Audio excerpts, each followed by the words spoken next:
Hi everybody, thanks for coming and checking out another Fat Guy Builds. Today, we're back once again with the 1999 Legacy Outback wagon here. And we're gonna do an oil pan gasket, because this one leaks. Everything on this car leaks. So I'm gonna take you step by step through on how to get this done. And hopefully I save you some money. And hopefully you can hit like, share, and subscribe. And let's get into this video. So to get to this oil pan, without pulling the whole motor out of the car, we will need to lift the motor up, and then we can get to the bolts in the back by shimmying our hands through here.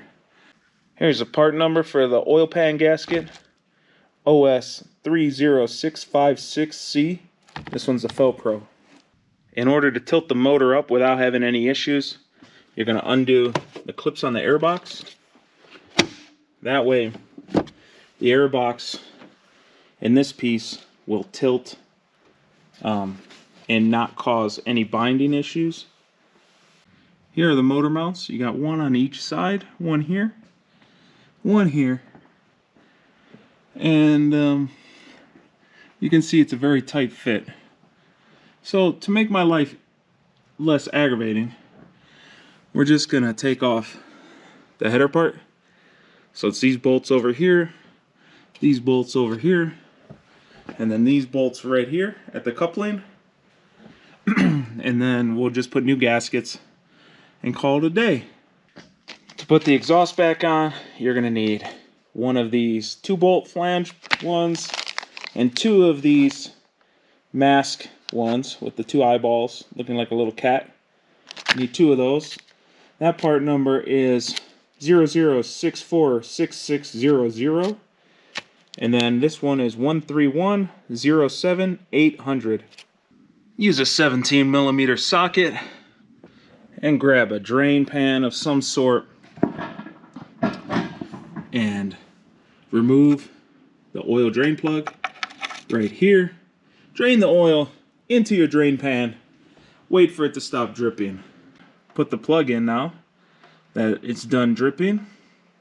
Wipe everything down.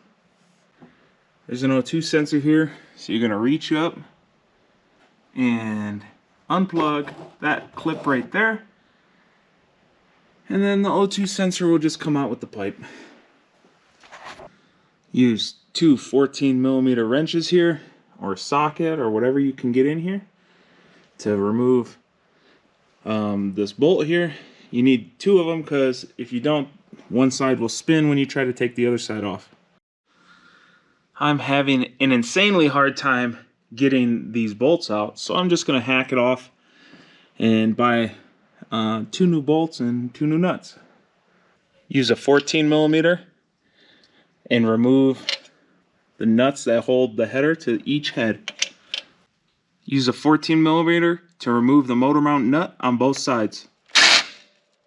Use a 14mm to remove the bolts that hold this bracket to the engine.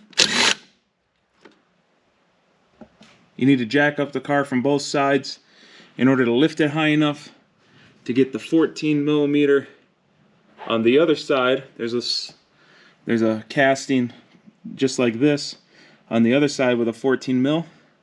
With the motor mount out of the way and the exhaust out of the way and the engine lifted up, now you can get in here with the little baby 1/4-inch ratchet and a 10mm socket, and you're gonna go down through the back, remove all those bolts first, because those are gonna be the hard ones, and then you can come to the front, remove the rest of the bolts, and you'll have to slide the dipstick off the oil pan as you take it off as well. But for now, let's just focus on getting all the bolts off except maybe this one in the front and the middle, just to hold it.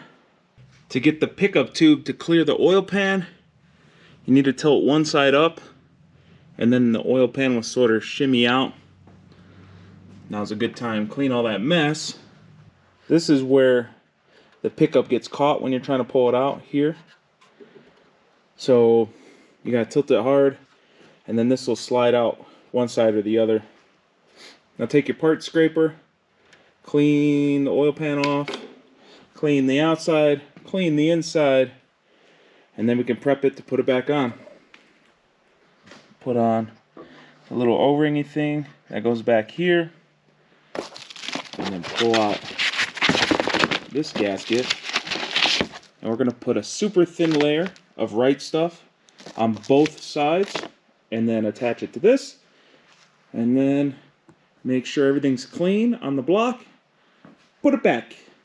Use a thin layer of RTV to where you can pretty much still see some gasket, right? You just rub it really thin, and this will fill in any kind of little cracks, scratches, anything like that in either the block or the oil pan.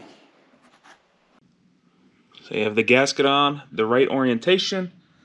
Put lube on the O-rings for the dipstick. I use 3/8 by 9/16 by 3/32 O-rings. Those fit better than the metric versions I had. So I use that. Lube it up with O-ring or oil. That way when you slide it in here, it doesn't rip them. Make sure all the oil is off the flange here. Make sure it's dry.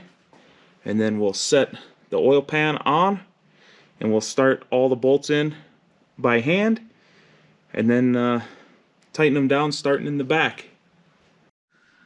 Once everything's tightened down, leave it for 2 hours at least so that the RTV will set up. But we still have a decent amount of work to do.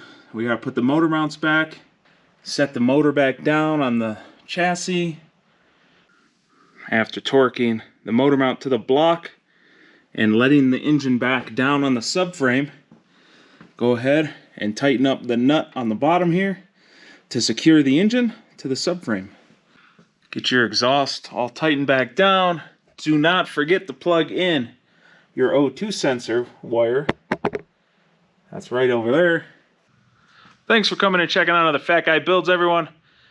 The oil pan gasket was a little bit difficult.